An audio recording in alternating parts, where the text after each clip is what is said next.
السلام علیکم ورحمۃ اللہ وبرکاتہ۔ قرآن مجید کے ترجمے اور تفسیر کی ایک نئی کلاس کے ساتھ میں آپ لوگوں کی خدمت میں حاضر ہوں۔ آج ہم لوگ پڑھیں گے رکوع نمبر 23 کا ترجمہ اور تفسیر۔ شروع کی 3-4 آیتوں میں اللہ تعالیٰ اس بات کو بیان فرما رہا ہے کہ دیکھو، یہ جو تمہیں اللہ کی نافرمانی کرنے کے بعد بھی پیغمبر کی بات تم نہیں مان رہے، پیغمبروں کو ستا رہے ہو، ان پر ظلم و زیادتی کر رہے ہو، ان کی بات نہیں مان رہے ہو، نافرمانی کر رہے ہو، اس کے بعد بھی اللہ کی آیتوں کو، نشانیوں کو، اللہ کے احکامات کو جھٹلانے والے نعمت میں ہیں، مزے میں ہیں، دنیاوی اعتبار سے وہ پھل رہے ہیں، پھول رہے ہیں، تو اللہ تعالیٰ فرما رہا ہے کہ ان کو دیکھ کر دھوکے میں مت آنا، اور یہ لوگ بھی دھوکے میں نہ پڑیں۔ یہ اللہ تعالیٰ کی طرف سے اصل میں ایک ڈھیل ہے۔ جب یہ اللہ کا عذاب نازل ہوگا نا تو یہ ڈھیل ہے، بس اچانک سے عذاب آ جائے گا، اچانک سے پکڑ آ جائے گی جس کا احساس بھی تمہیں نہیں ہوگا۔ تو اللہ تعالیٰ فرما رہا ہے کہ اس ڈھیل کو بھی سمجھو، یہ ڈھیل آخری مہلت ہے، آخری چانس ہے۔ بس دیکھیے، اعوذ باللہ من الشیطان الرجیم، بسم اللہ الرحمن الرحیم، والذین کذبوا بآیاتنا سنستدرجہم من حیث لا یعلمون، اور جن لوگوں نے ہماری آیتوں کو جھٹلایا ہے انہیں ہم اس طرح دھیرے دھیرے پکڑ میں لیں گے کہ انہیں پتہ بھی نہیں چلے گا۔ تو جس کو ڈھیل مل رہی ہوتی ہے اس کو پتہ بھی نہیں چل رہا ہوتا ہے کہ میری پکڑ ہو رہی ہے، وہ سوچ رہا ہوتا ہے کہ ارے میرا تو کوئی کچھ بگاڑ ہی نہیں پائے گا۔ وَأُمْلِي لَهُمْ إِنَّ كَيْدِي مَتِينٌ، اور میں ان کو ڈھیل دیتا ہوں، یقین جانو کہ میری خفیہ تدبیر بڑی مضبوط ہے۔ اللہ تعالیٰ فرما رہا ہے۔ تو آج کل کی جو سپر پاورز ہیں، اور مشرکین مکہ تھے، حضور علیہ الصلوۃ والسلام کے زمانے میں یہودی اور عیسائی تھے، اور جو لوگ تھے اسلام کے خلاف چالیں چلا کرتے تھے، تو وہ یہ سوچ رہے ہوتے تھے ارے ہمارا کوئی کیا بگاڑ لے گا، اللہ کا عذاب آ رہا ہوتا تو آ جاتا اب تک۔ جیسے ابھی بھی کچھ لوگ کہتے ہیں، میں نے ایک ویڈیو اپلوڈ کی تھی کہ قیامت کی نشانیاں پوری ہو رہی ہیں دھیرے دھیرے، تو کچھ لوگ کہہ رہے تھے کہ یہ چیزیں تو ہم 85 سال سے سنتے آ رہے ہیں۔ ارے بھائی تمہاری عمر اتنی سی ہے 50 سال کی، بچپن سے سنتے چلے آ رہے ہیں، تو کیا بچپن سے تم جوان ہو گئے، بوڑھے ہو گئے تو کیا قیامت آ جائے گی؟ قیامت آئے گی، اللہ کا عذاب آئے گا۔ یہ تو ڈھیل ہے۔ آل اوور جب آپ دیکھو گے، پوری ہسٹری کو پڑھو گے شروع سے لے کے آخر تک، تو تمہیں پتہ چلے گا وہ اللہ کے عذاب کیسے آئے۔ تو آج بھی لوگ یہ بول دیتے ہیں کہ ارے ہم تو سنتے چلے آ رہے ہیں سالوں سے، کچھ تو ہو نہیں رہا ہے۔ ابھی تو 4، 6، 8، 10، 20 سال میں ہو جائے گا، تو ایک وقت ہے اللہ کی طرف سے طے۔ تو اللہ تعالیٰ اسی بات کو بیان فرما رہا ہے۔ دیکھیے، والذین، اور وہ لوگ، کذبوا، جنہوں نے جھٹلایا، بآیاتنا، ہماری نشانیوں کو، سنستدرجہم، ہم ان کو دھیرے دھیرے پکڑ لیں گے، من حیث، اس طرح سے، لا یعلمون، کہ وہ سمجھ نہیں پائیں گے، ان کو پتہ بھی نہیں چلے گا۔ وَأُمْلِي، اور میں ڈھیل دیتا ہوں، لہم، ان کو، ان، بے شک، قیدی، میری خفیہ تدبیر، متین، بڑی مضبوط ہے۔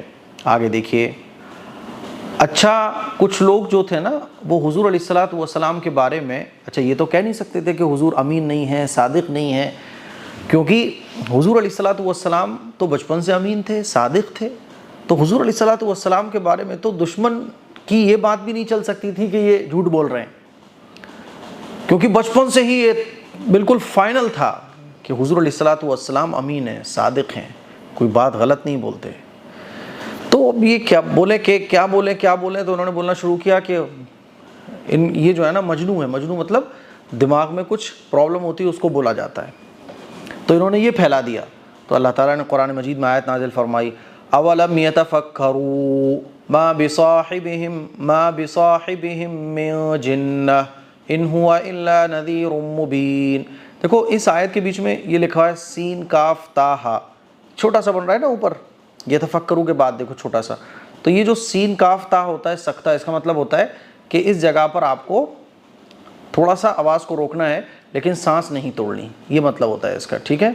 تو ہم اس کو پڑھیں گے، اولم یتفکروا ما بصاحبہم من جنہ، ٹھیک ہے؟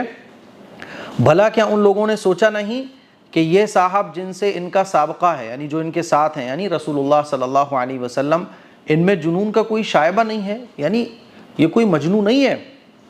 ان ہوا الا نذیر مبین، وہ کچھ اور نہیں بلکہ صاف صاف طریقے سے لوگوں کو متنبہ کرنے والے ہیں۔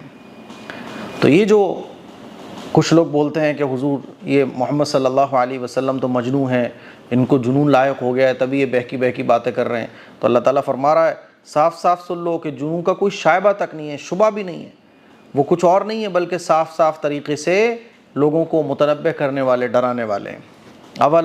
اولم تو کیا نہیں، یتفکروا ان لوگوں نے سوچا، ما کہ نہیں ہے، بصاحبہم جو ان کے ساتھ ہیں، یعنی محمد صلی اللہ علیہ وسلم، من جنہ ان کو کیا نہیں ہے، جنون کا شائبہ بھی نہیں ہے، ان ہوا وہ تو صرف الا ہے نذیر مبین، نذیر ڈرانے والے، مبین صاف صاف، وہ تو صرف ڈرانے والے ہیں۔ اولم ينظروا في ملكوت السماوات والارض وما خلق الله من شيء وان عسى ان يكون قد اقترب اجلهم، اور کیا ان لوگوں نے آسمانوں اور زمین کی سلطنت پر اور اللہ نے جو جو چیزیں پیدا کی ہیں ان پر غور نہیں کیا؟ کہ انہوں نے غور نہیں کیا اور یہ نہیں سوچا کہ شاید ان کا مقررہ وقت قریب ہی آ پہنچا ہو؟ فَبِأَيِّ حَدِيثٍ بَعْدَهُ يُؤْمِنُونَ، اب اس کے بعد آخر وہ کون سی بات ہے جس پر یہ ایمان لائیں گے؟ اللہ تعالیٰ فرما رہا ہے کہ انہوں نے زمین و آسمان میں غور نہیں کیا، اللہ نے جو چیزیں پیدا کی ہیں، موت آتی ہے، جانور کو دیکھ لو موت آتی ہے نا، تو ہر چیز فنا ہوتی ہے، پیڑ درخت بھی ہے تو وہ 100 سال 50 سال بعد ختم ہی ہو جاتا ہے، ہر چیز جس کو اس دنیا میں آیا ہے، جو کوئی بھی چیز ہو وہ اس کو فنا ہونا ہے۔ تو اللہ تعالیٰ فرما رہا ہے انہوں نے زمین و آسمان میں اور اللہ کی پیدا کی ہوئی چیزوں میں غور نہیں کیا، اور اس بات سے انہوں نے یہ اندازہ نہیں لگایا کہ اب ان کا بھی وقت قریب آ پہنچا ہو۔ تو یہ تمام کی تمام نشانیاں، پچھلے واقعات، پھر پیغمبروں کا آنا، تو اللہ تعالیٰ فرما رہا ہے کون سی بات ہے جس پر یہ ایمان لے کر آئیں گے؟ اولم تو کیا نہیں، ینظروا انہوں نے دیکھا، فی ملکوت السماوات، سماوات آسمان، والارض زمین، اور زمین و آسمان کی، زمین و آسمان کی سلطنت میں، وما اور ان چیزوں میں، خلق جو پیدا کی ہیں، اللہ نے، من شیء وہ تمام چیزیں، وان عسى اور کہ انہوں نے اس بات میں غور نہیں کیا، انہوں نے یہ نہیں سوچا، ان یکون کہ آ جائے، قد اقترب قریب ہو، اجلہم ان کا وقت، یعنی ان کا مقررہ وقت قریب آ پہنچا ہو۔ فَبِأَيِّ حدیث تو کون سی ہے وہ چیز، حدیث بات، بعدہ اس کے بعد، یؤمنون جس پر یہ لوگ ایمان لے کر آئیں گے۔ اب اللہ تعالیٰ آگے اسی بات کو بیان فرما رہا ہے کہ جو شخص ہدایت کو قبول ہی نہ کرنا چاہے تو گمراہی اس نے خود اپنے اختیار سے قبول کر لی نا، اب جو گمراہی کو اختیار کرتا ہے تو پھر اللہ تعالیٰ اس کو ہدایت نہیں دیتا۔ مَن یضلل اللہ فلا ہادی لہ، جس کو اللہ گمراہ کر دے اس کو کوئی ہدایت نہیں دے سکتا۔ وَيَذَرُهُمْ فِي طُغْيَانِهِمْ يَعْمَهُونَ، اور ایسے لوگوں کو اللہ بے یار و مددگار چھوڑ دیتا ہے کہ وہ اپنی سرکشی میں بھٹکتے پھریں۔ جو گمراہی کو اختیار کر لیتا ہے تو پھر اللہ تعالیٰ اسی میں اس کو چھوڑ دیتا ہے، لے بھائی تو اسی میں رہے اب۔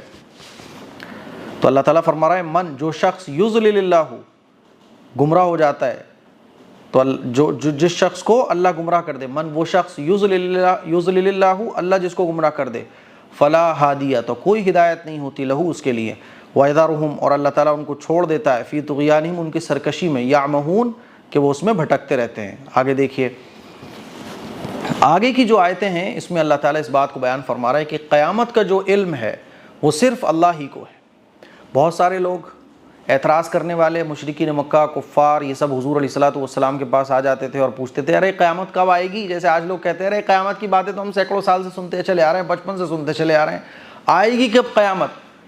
تو ابے باولو، اللہ کے نبی نے ساری نشانیاں بتا دی، چھوٹی چھوٹی بڑی بڑی، پہلے چھوٹی چھوٹی نشانیاں پوری ہوں گی، دیکھو نشانیاں پوری ہو رہی ہیں، ہر چیز کا ایک وقت اللہ نے رکھا ہے، وہ تمہارے کہنے سے جلدی تھوڑی نہ آ جائے گی۔ یہی جلدی جلدی وہ لوگ کیا کرتے تھے حضور کے زمانے میں۔ تو اللہ تعالیٰ نے آیتیں نازل فرمائی کہ جو لوگ آپ سے قیامت کے متعلق سوال کرتے ہیں کہ کب آئے گی کب آئے گی، تو آپ بتا دیجئے کہ اس کا علم تو صرف اللہ کو ہے، مجھے نہیں پتا کب آئے گی، اللہ ہی جانتا ہے کہ کب آئے گی۔ اور یہ بڑی خطرناک چیز ہے، جب آئے گی تو ایسے آئے گی تو ہمیں پتہ بھی نہیں چلے گا۔ بات سمجھ آ رہی ہے؟ اچھا کچھ لوگ یہ سمجھتے تھے کہ پیغمبر ہونے کا مطلب یہ ہے کہ خدائی طاقتیں ملی ہوئی ہوں، پتہ ہونا چاہیے کہ آگے کیا ہونے والا ہے۔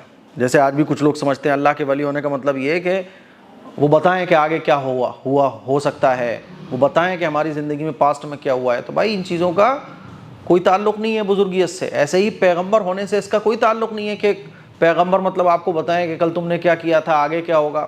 نہیں، پیغمبر تو وہ بتاتے ہیں جو اللہ تعالیٰ کی طرف سے وحی کے ذریعے ان کو بتایا جاتا ہے. پیغمبر عالم الغیب نہیں ہوتے، غیب کا علم پیغمبر کو نہیں ہوتا.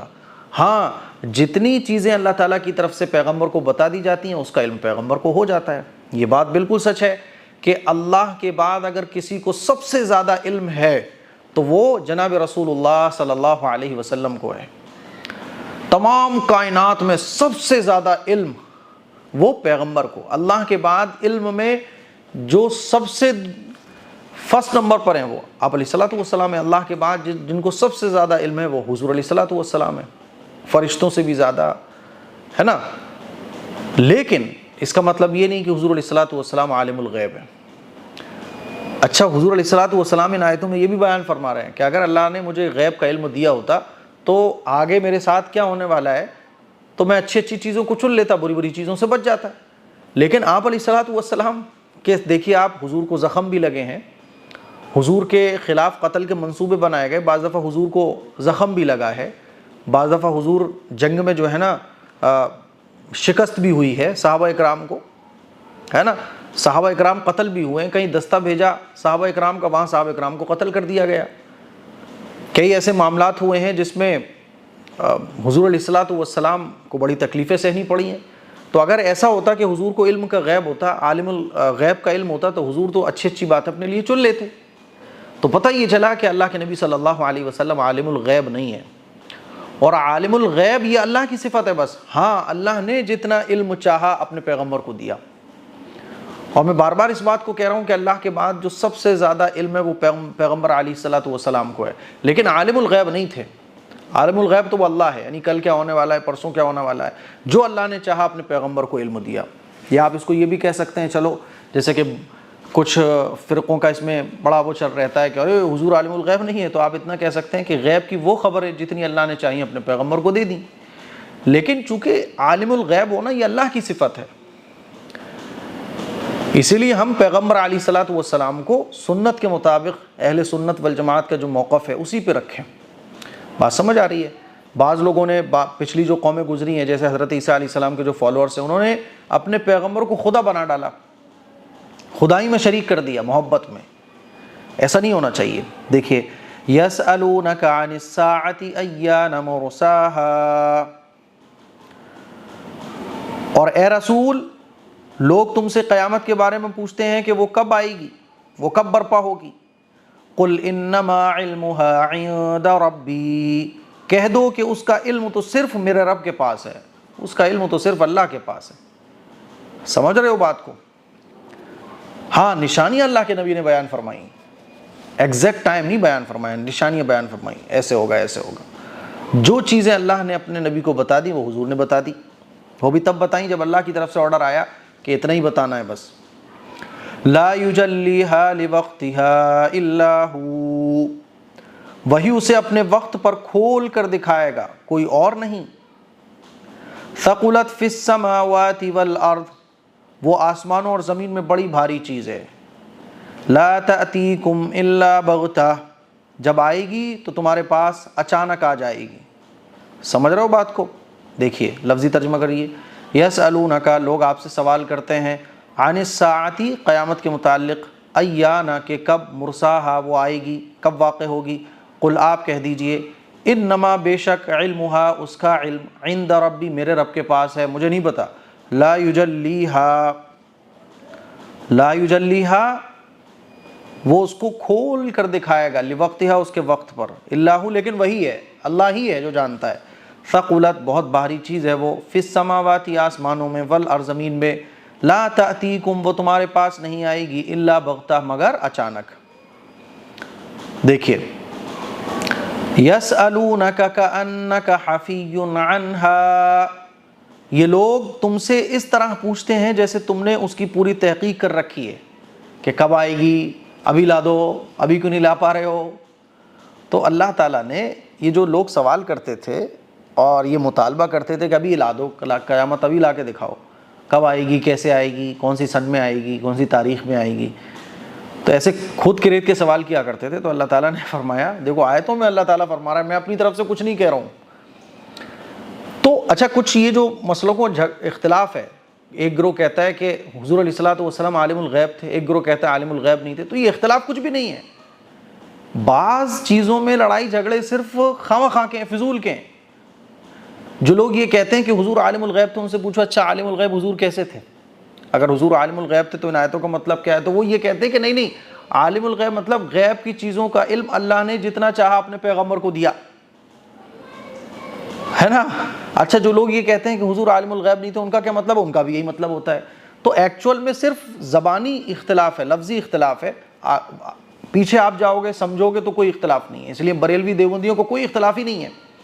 بریلوی بھی یہی کہتے ہیں، دیوبندی بھی یہی کہتے ہیں. فرق اتنا ہے کہ کچھ لوگ یہ کہتے ہیں کہ عالم الغیب ہونا یہ اللہ کی صفت ہے، اور اللہ کی صفت کو پیغمبر علیہ الصلوۃ والسلام کے ساتھ خاص نہیں کیا جا سکتا، کیونکہ یہ صرف اللہ کی صفت ہے بس. اور اہل سنت والجماعت کا موقف بھی یہی ہے کہ جو اللہ کی صفات ہیں جیسے کہ رزاق، وہ کسی پیغمبر کے لیے بھی نہیں کہہ سکتے ہم، کیونکہ اللہ کی جو صفات ہیں وہ اللہ کے ساتھ خاص ہیں. اسی لیے کسی بھی پیغمبر کو عالم الغیب کہنا یہ درست نہیں ہے. ہاں اللہ نے جتنا چاہا، عالم الغیب یہ کہنا درست نہیں ہے. ٹھیک ہے چلیے.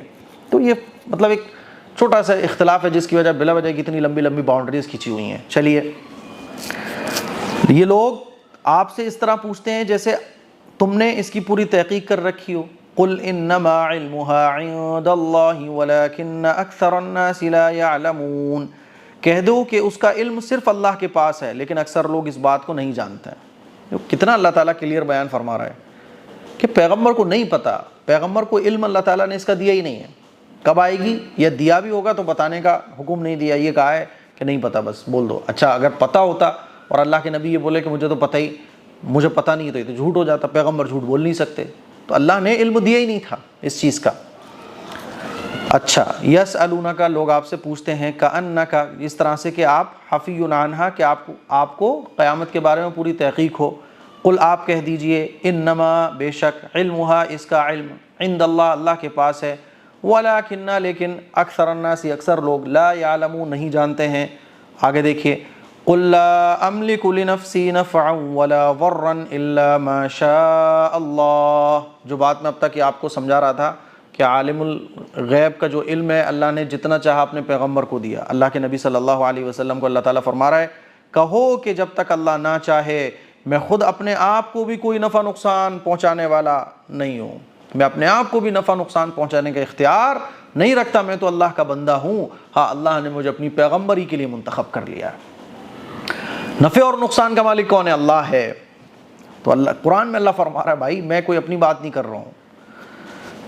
حضور علیہ الصلوۃ والسلام سے محبت یہی ہے کہ قرآن اور حدیث کو فالو کیا جائے. قرآن میں اللہ کیا فرما رہا ہے؟ اے پیغمبر آپ کہہ دو لا املکو کہ میں خود بھی، لنفسی میں مالک نہیں ہوں، لنفسی خود بھی، نفعن کسی نفع کا، ولا ضر اور کسی نقصان کا، الا مگر ما شاء اللہ جب تک اللہ نہ چاہے، جتنا اللہ چاہے اور جب تک اللہ نہ چاہے. دیکھیے وَلَوْ كُنْتُ أَعْلَمُ الْغَيْبَ لَاسْتَكْثَرْتُ مِنَ الْخَيْرِ. اور اگر مجھے غیب کا علم ہوتا تو میں اچھی چیزیں خوب جمع کرتا.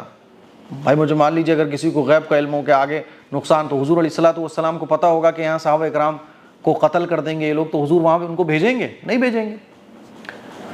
نقصان جہاں ہونے والا ہوگا تو حضور وہ کام کریں گے؟ نہیں کریں گے. تو اللہ تعالیٰ کیا فرما رہا ہے؟ اے پیغمبر آپ کہو کہ اگر مجھے غیب کا علم ہوتا تو میں تو خوب اچھی چیزیں جمع کر لیتا. وما مسنی السوء اور مجھے کبھی کوئی تکلیف ہی نہیں پہنچتی، مجھے کبھی کوئی تکلیف ہی نہیں پہنچتی. ان انا الا نذیر مبین میں تو بس ایک ہوشیار کرنے والا اور خوشخبری سنانے والا ہوں ان لوگوں کے لیے جو میری بات مانے. یعنی میں تو اللہ کا پیغام تم کو پہنچانے والا ہوں. دیکھیے وَلَوْ كُنْتُ اور اگر میں اعلم جانتا ہوتا غیب کی باتوں کو، لَاسْتَكْثَرْتُ تو میں بہت ساری چیزیں جمع کر لیتا، من الخیر اچھی. وما اور نہیں مسنیہ مجھے پہنچتی سو کوئی تکلیف کی بات. ان انا میں تو صرف الا نذیر ڈرانے والا ہوں، و بشیر اور خوشخبری سنانے والا ہوں، لقوم ایسی قوم کے لیے یؤمنون جو ایمان رکھتے ہیں جو میری بات مانیں، میں تو ان لوگوں کو اللہ کا حکم پہنچانے والا ہوں۔ تو یہ آج کا ہمارا رکوع کمپلیٹ ہو گیا۔ مجھے امید ہے کہ آپ کو بہت ساری علم کی باتیں پتہ چلی ہوں گی۔ اس کلپ کو شیئر کریں، دوسروں تک پہنچائیں۔